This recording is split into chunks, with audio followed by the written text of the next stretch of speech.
Cielo, cielo, ayahuasca, alto y manta y tronco y sí. Cielo, cielo, ayahuasca, alto y manta y tronco y sí. Tobunda y manta y cogoji. Florcita moloro. Brilla, brilla, rebelde. Pura, pura medicina. Deep in the heart of the Amazon, out of generations of indigenous people, from mysterious origins, birthed from a specific combination of plants, comes a visionary experience, an ancient healing tradition, modern controversy, and massive interest from younger generations, all surrounding a sacred brew called ayahuasca, a beverage that contains DMT. DMT is a tryptamine that even our brain produces, but the chacruna leaves contains much more. Left alone, this molecule will be metabolized before having any effect, so the sacred vine is added to protect its entry through the body, into the brain, and into our experience. From scientists to shamans, many theories abound regarding the strange effects of ayahuasca, and yet it still is not fully understood. So ayahuasca is, it's a whole bunch of things, but on the nuts and bolts level, it's a beverage. It's made from 2 plants, at least, one of which contains dimethyltryptamine. At the cultural level, it's much broader than that. These are essentially shamanic practices, and ayahuasca is at the center of that kind of traditional medicine, which is really a mind-body kind of medicine. This mind-body medicine has been used for so long in a region devoid of literature that the true beginnings of ayahuasca are left to oral traditions and myth. There are only a few cultural artifacts that have survived this hot and wet climate before being completely decomposed and recycled back into nature. And the mystery of how the indigenous discovered these 2 ingredients among countless other species has baffled the world. Why do these few plants, out of 500,000 in the world, have these unearthly effects on the mind and sometimes on the body that they think can transport him to outer realms of space? And they believe that in these plants there is a resident spirit. Ayahuasca was the only psychedelic session where I had a sense of a personal therapist, kind of like a spiritual guide of some sort, which I didn't see, but it was a very clear sense of energetic presence and telepathic communication, as guiding me in a very specific way through my sessions, looking what I should look at, what I should work on. And if I didn't do it, it sort of returned and was sort of putting some pressure on me to do it. Had an intention for me, what I should do, what I should become in that session. The indigenous of the Amazon refer to it as Mother Ayahuasca, known by some to be the divine feminine principle and the first woman of creation. The ayahuasqueros or healers say it is her that we commune with for guidance before, during, and after drinking ayahuasca. It is she that allows us access to all that we've forgotten in this life and all others. However, in the initial ceremonies where people are introduced to this resident spirit, it can be painful and quite confrontational because so much of our trauma is unknown to us, and therefore we rarely acknowledge our baggage as a part of us. So what ayahuasca does is she goes through the physical and energetic body, which are and emotional bodies that are totally interconnected, and she's going through and our traumas are held in the tissues, and so she's going and ripping out that stuff, and so it hurts, whether it be physical through nauseousness or even actual pain, or sometimes we have that stuff in our thought processes, our patterns, and so we're holding on to the stuff, and ayahuasca is opening, and pulling that stuff out. Everyone's experiences are different in personal ways. Not everyone experiences pain. Some are left in ecstasy, but no two ceremonies are identical. Some describe the evolution of ceremonies as the medicine speaking a story of our blind spots and ailments. Although traditionally the main purpose of ayahuasca has been for healing, it's typically the visionary quality that initially attracts newcomers. They come with curiosity, expectation, ambition, and a drive to become enlightened, a mystic, a spiritual savant. But if you listen to those who have spent many years with the medicine, or even just a few weeks in a traditional setting, you'll learn that the path to heaven often comes through the belly of a personal hell. The wake-up call happens when those who want to merge with pure divinity are faced with their fears of death. In ayahuasca culture, facing mortality is a prerequisite to evolving on the path of spirituality. The vine itself is called the vine of souls or the vine of the dead, and even though these difficult encounters are well known, there are still thousands of people journeying to the Amazon with the desire to peek behind the veil, to receive the overflowing gifts of life and uncover these painful yet fruitful mysteries of death. Getting into the heart of the Amazon requires much time, money, and determination just to get through the hustle and bustle, only to arrive on a long boat ride to your final destination. Once the boat departs and you're finally miles from modern civilization, the jungle begins to speak. The volume of the jungle seems deafening and ominous, overpowering at times. The anticipation of the coming ceremony puts the nerves on alert, and so begins the real work. The curandero or healer will seek the purest leaves, the wisest vines, pound them, pray over them, and add them to the pot, light the fire, and begin the alchemical distillation. The ceremonial maloka is prepared for the evening: beds, blankets, buckets, and the altar. When the night hits, the jungle shifts its song and the ceremony begins. The maestro blows the protective smoke of mapacho tobacco over those about to drink, and then he pours the brew. Each individual accepts their share, sits, and drinks. The first thing one might notice is the taste, a confusing mix of bitter, sour, sweet, and the unknown fills the taste buds and lingers. Once the medicine becomes noticeable, it can be felt in the stomach and in the tissues, in the bones, and deep down in the psyche. As the minutes pass, the medicine spreads out and tracks a path through every layer of the body, mind, and beyond, until at last, hours later, the peak is upon us.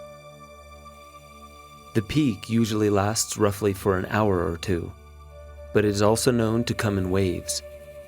The pulse of ayahuasca is slightly different for every person, and even changes from ceremony to ceremony. Visions begin swirling and pulsing in front, behind, and everywhere around us. Time and space may dissolve, and the visions become the only reality. And it is at this point the creatures of the jungle appear. I have seen and experienced a lot of identification with animals, but there seemed to be preponderance of certain animals like a jaguar and anacondas. They may be entirely animal, they may be entirely human, but sometimes, you get these therianthropes. Again and again, they crop up in visionary experience. I've had such visions myself under the influence of ayahuasca. So it doesn't surprise me that ancient people had those visions as well. The shamans are drinking ayahuasca to enter a deeply altered state of consciousness, and a great many of those shamans paint their visions today. Are people under these states experiencing the same visions that our ancestors saw in each corner of the globe? How would it be possible that humans are connecting to ancestral visions through a plant combination? Various aspects of the visual cortex are stimulated by the presence of psychedelics. So the fact that we have visions, we can easily explain. The content of the visions, what it is we see, presents some much more significant challenges. How is it that the brain gets access to information that people often claim has nothing at all to do with what they've experienced before? Well, perhaps some of this can be understood as stimulation of what's been called archetypes or archetypal structures. Archetypes are common types of people or forms that seem to emerge from mythology and visionary imagery, from cultures separated by time and space with no known contact or communication. Swiss psychiatrist Carl Gustav Jung wrote extensively about these visions from patients in psych wards, who spoke of seeing imagery that is nearly identical to mythological figures that at the time were not even translated into English yet. If these archetypal forms are not withered by the passing of time, is there a reason for their arrival in our visions? Some believe these are messages for our personal advancement by showing us who and what we truly are, not the individual body or identity we inhabit, but all the events that have unfolded since the origin of life and beyond. I think what happens with plant medicine is that plant medicine helps you get yourself out of your own body and look at yourself. You know, there's your birth, but then there's your mom's birth, your grandmother's birth, the birth of a nation, the birth of humanity, the birth of the universe. It's like this longer life, you know, kind of very much like quilting, where in the quilt, you might be just one stitch, but you're one stitch of this big, beautiful quilt. That's this big, beautiful pattern that for us would be a story or the history, if you want to call it that. Whatever the source, these visions are almost always outside the realm of anything we've ever experienced in this waking life. They tell stories, reveal hidden truths, conjure emotions, and even lead the mind into realms unknown. Many who try to explain these visions by conventional means come up short of legitimate answers. Some say the visions are alive. In combination with these visions comes the strange bodily sensations and the physiological effects of the beta-carbolines in the vine. The common result of this is what some call la purga, the purge. The need to throw up is why there are typically buckets set out next to the beds in the ceremonial maloka. And the belief of many indigenous is that purging is the physical outlet for an energetic release and surrender. With the purging, some people might say, well, why are you going to put yourself through that? But it's actually part of the process of not only detoxing, but also healing. I think it depends on where you're at with the medicine. I think in the beginning, a lot of the purging has to do with physical stuff that's in your body. Because when you come out of ceremony, you really recognize how your diet affects you, be it the water or lack of water you drink, or the type of food, how healthy or unhealthy it is. Once the physical part kind of passes, or I don't want to call it the next level, but maybe a deeper level, it becomes more of an emotional purge, where sometimes you will realize that if you go into this storyline, and if the storyline is a negative storyline, that's when the purging, like the feeling of purging starts. Then after a while, you start realizing that your habits kind of recreated again. And then the next ceremony comes and you're still getting it out, and then you're just kind of repeating that cycle. So it'll get to a point that all of a sudden the purge is the acknowledgement of there's something there that you need to work with.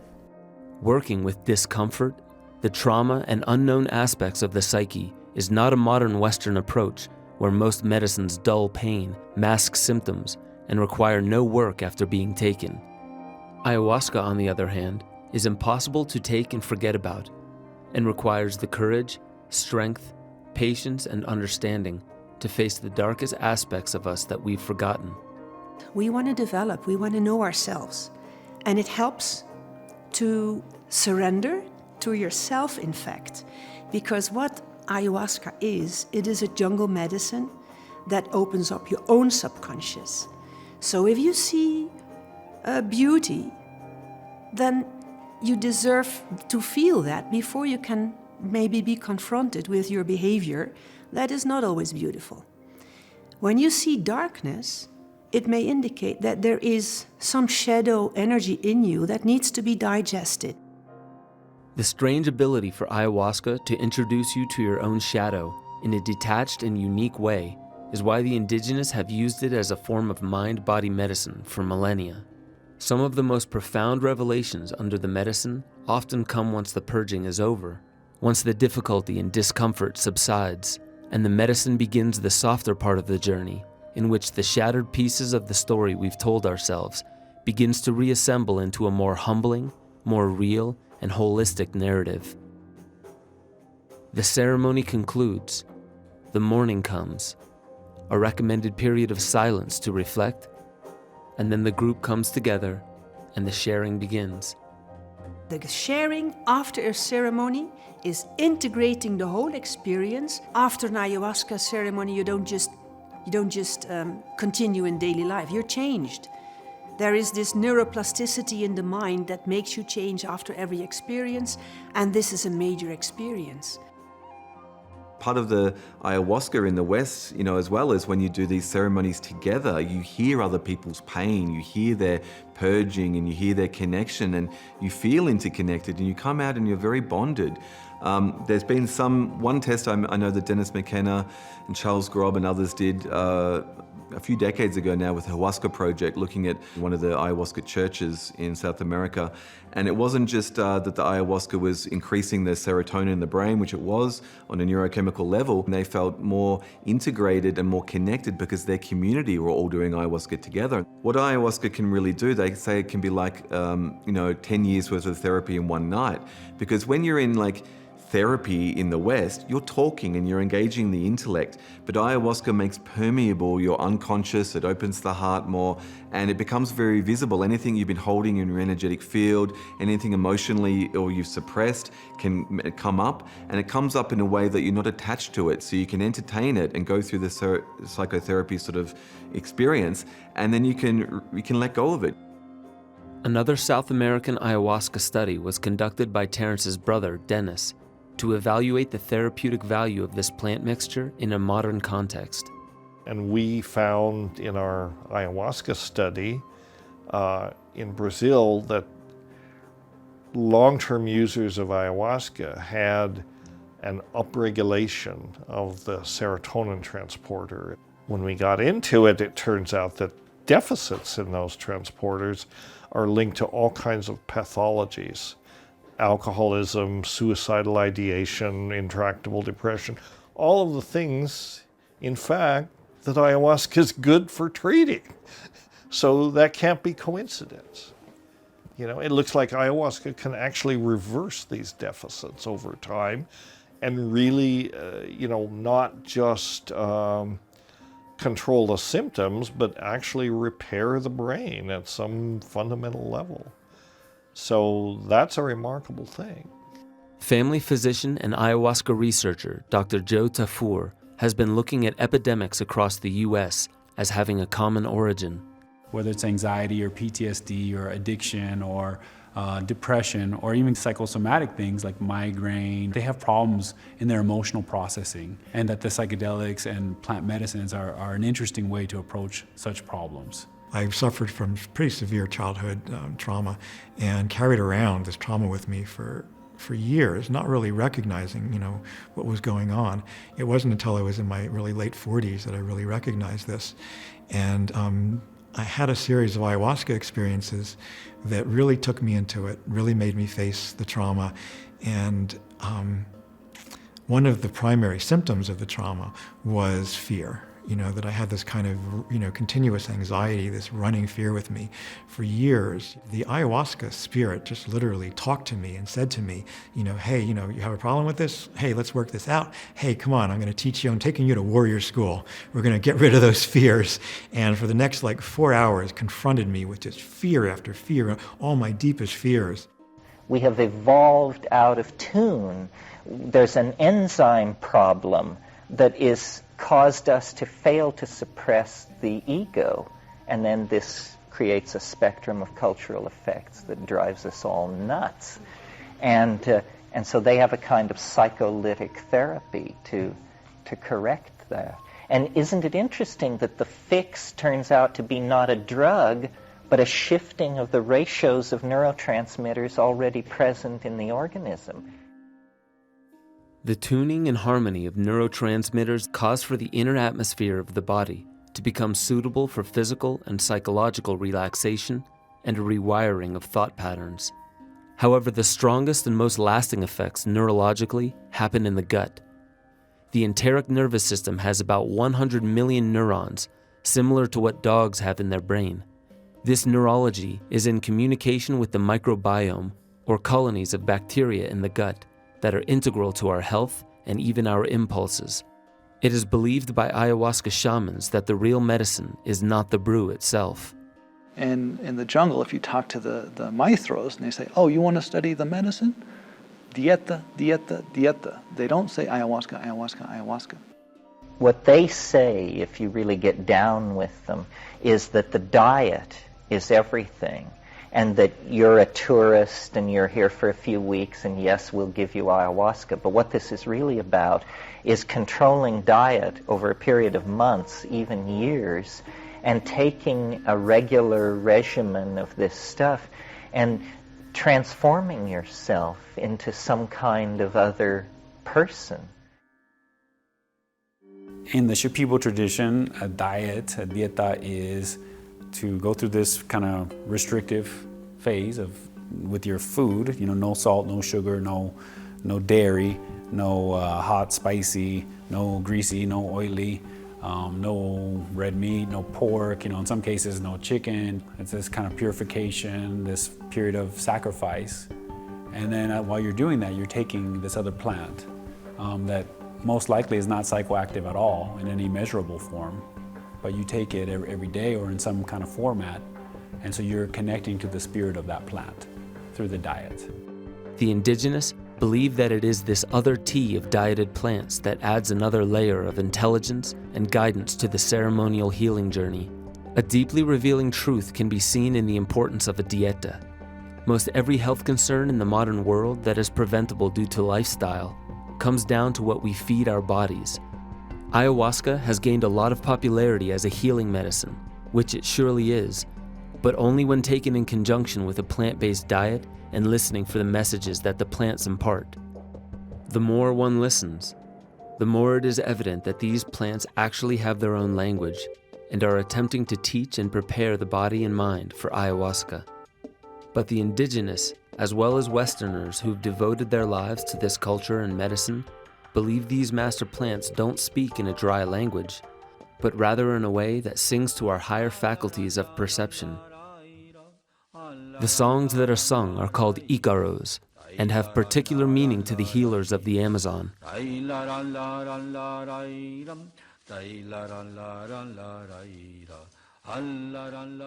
That seems like crazy, hard to believe, but the idea is that you're dieting these plants, these master plants that are going to teach you how to do this healing work, and also facilitate your own personal healing through the process.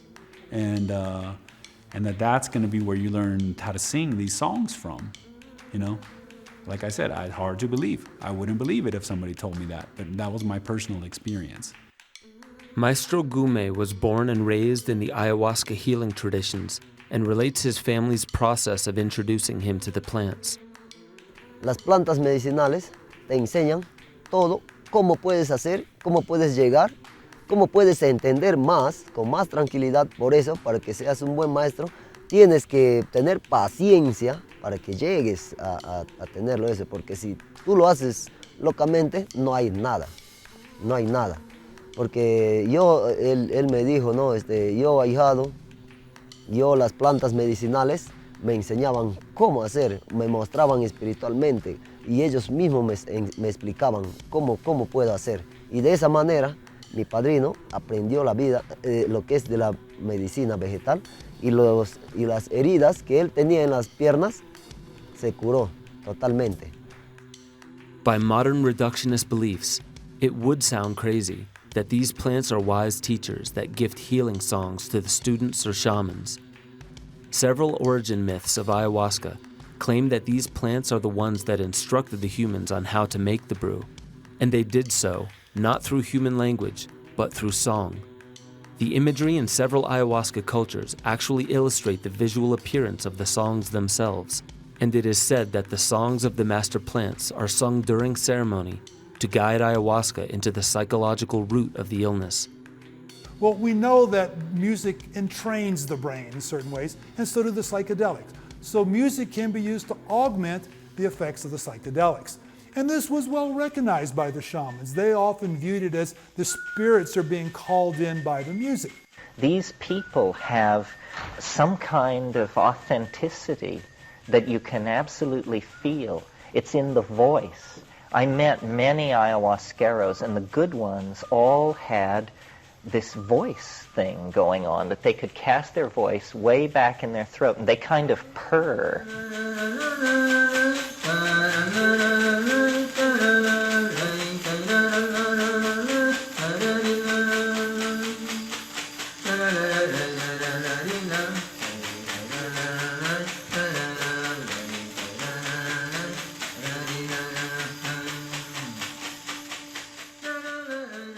The indigenous of the Amazon, as well as many other shamanic traditions from around the world, believe the only medicine is truth and authenticity.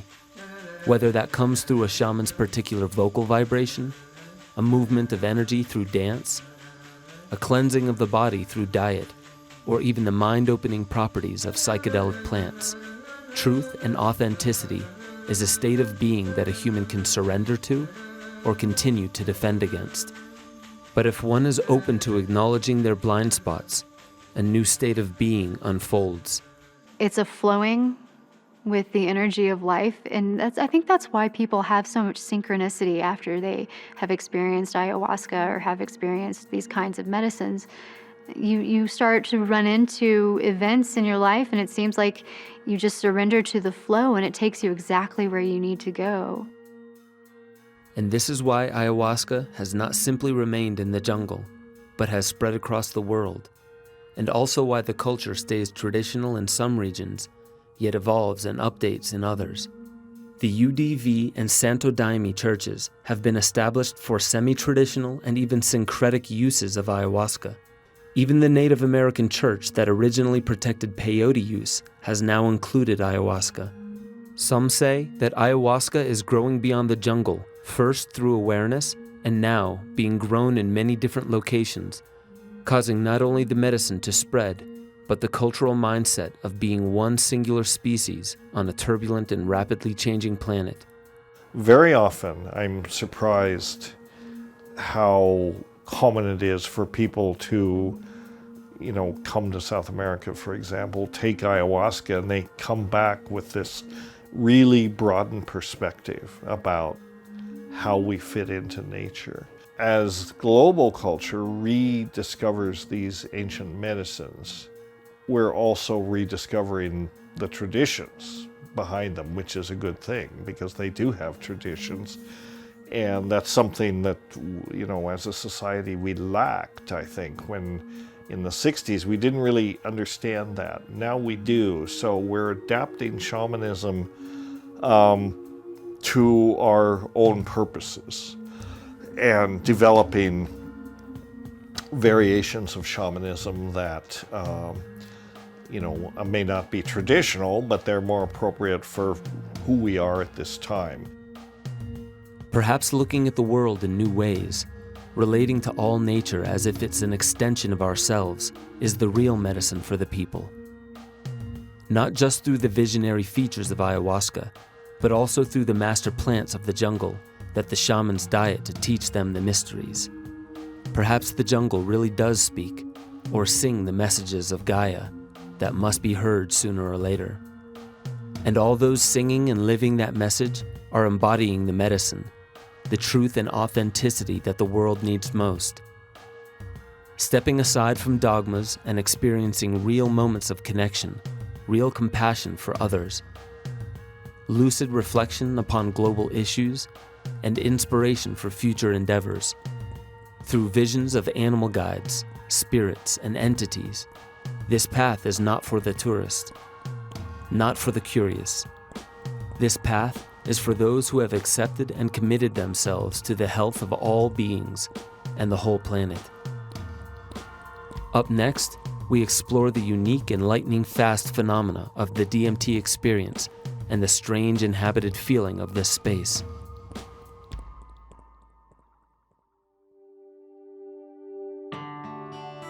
Once again, thank you to Gaia for sharing this powerful and moving episode with us. This series, Psychedelica, is a 14-part series with each episode as moving as this one, going into psilocybin, peyote, DMT, and how these various substances affect us and support us in deep mental, emotional, and spiritual healing. To watch the full series, Click the link in the description and please enjoy this groundbreaking original series where experts explore the history and use of entheogenic plants. See you soon, and plenty more on the way. Follow your curiosity to Gaia.com and unlock the entire library with a special startup offer. Click the link in the description to get started for only 99 cents.